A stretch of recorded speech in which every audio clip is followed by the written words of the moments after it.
When it comes to making sure your photography is the best it can possibly be, it's massively important that the colour, contrast and brightness of the display you're using is spot on. But even when you think you've done everything right and you're still not happy with the results, especially when printing for yourself or sending to a lab, there is some good news. It might just be that you're using the wrong cable to connect your display to your computer.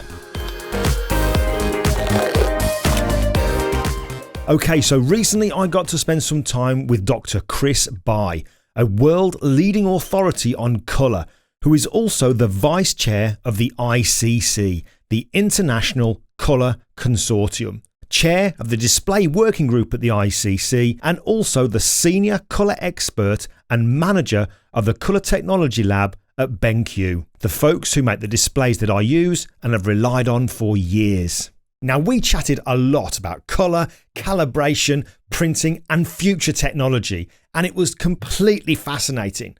But one thing he said that blew me away was about using HDMI cables to connect your display and your computer, and how that can have a big impact on your images. So I'm going to show you that part of our chat that I filmed, which is only about 5 minutes. And then afterwards, I want to show and explain something for checking that your display is calibrated correctly. So here's the chat, but make sure to stick around for what I show afterwards. Something that really surprised me, and I asked you not to explain it off camera to save it, was the way we connect our displays to our computers. Because when we get a BenQ display, we get numerous cables that we can then use to connect it. Right. One of them is a HDMI. Yes. And you seem to, don't use HDMI. So I know you said there's a long answer for this. Right. But what would be your kind of like abbreviated response to say, look, don't use a HDMI cable when you're connecting your computer and your display? Okay. In HDMI, there are actually two color formats in the HDMI. I would just say one is called full range, one is called limited range. Full range, as in RGB terms, is like 0 to 255, right? In 8-bits terms, right? Yeah. 0 to 255, that's full range. So that is okay. And that's what we wanted, right? We want the RGB to be like 0 to 255. We want everything like that, right? So full range is okay. But limited range is, they call 16 to 235. So what you're missing is actually 0 to 15. It looks like exactly like 16. And 236 to 255 is cut off. It's looking like 235. Okay, wow, so this is called limited range. Yeah. And this is done by, the reason was before the transmission, like saving for the bandwidth. Okay, this was going back to the old days at the television, and also the bandwidth was not that broad before, so they need to save some bandwidth, so save some data. Okay, in this case, they just cut off the first bit and the last little bit. So in this case, it can also increase the contrast. So in a television, right, it looks better because you want more contrast out of your picture, right? Deeper blacks and like more saturated colors. That's what you wanted on your television, right? That makes more sense on television. So the default color format on HDMI is the limited range. Wow. It's not the full range. Wow. Okay. So not a lot of people know about this. Okay. And then more do now. Right. Right. I hope so. Okay. But if you do a calibration using a limited range on the monitor, what will happen? Well, as far as I would see it, that you're not getting the true representation of the colours. So if you're trying to print, you're never going to get a print-to-screen match because your screen's not even calibrated correctly. Exactly. And the thing is, because the calibration software will think the input signal are full range, right? Not limited range, but in fact, you're giving limited range. So it will try to compensate for those missing values. So it will try to generate those values it doesn't know.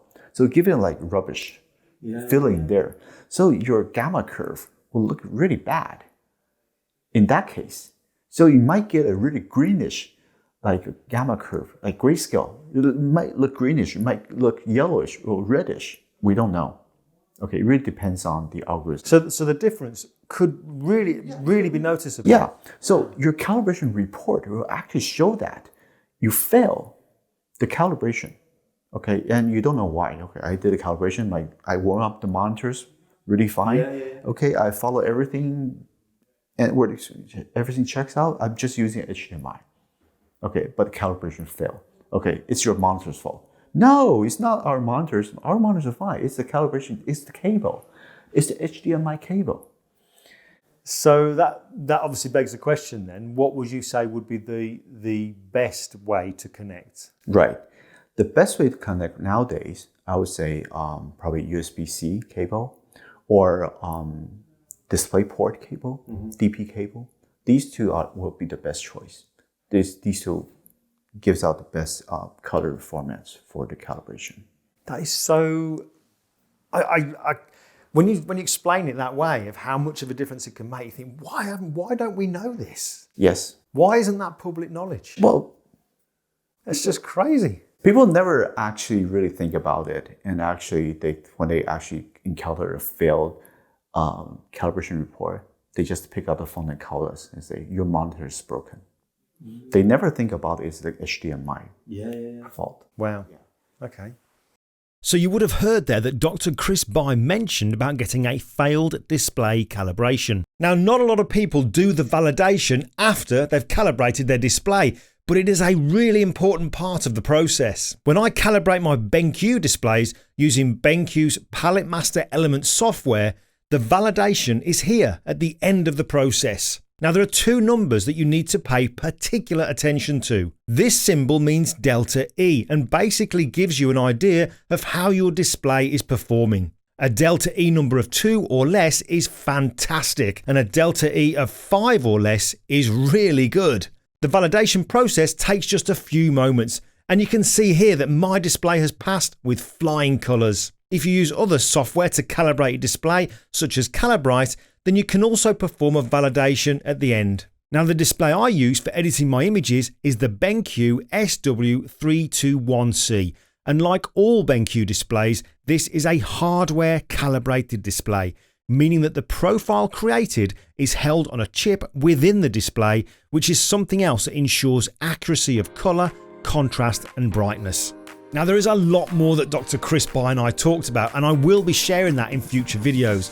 But I am really excited about the big impact what we did go through is going to have on my future and long awaited printing course. If you want to keep up with the progress on that, I've added a link to my email group in the description of this video, and it's also that group that I give special discount codes to when new full-length tutorials are released. Right, that's all for me for this video, so if it's been useful in any way, click on that thumb to give us a like, subscribe, and I'll catch you in the next video.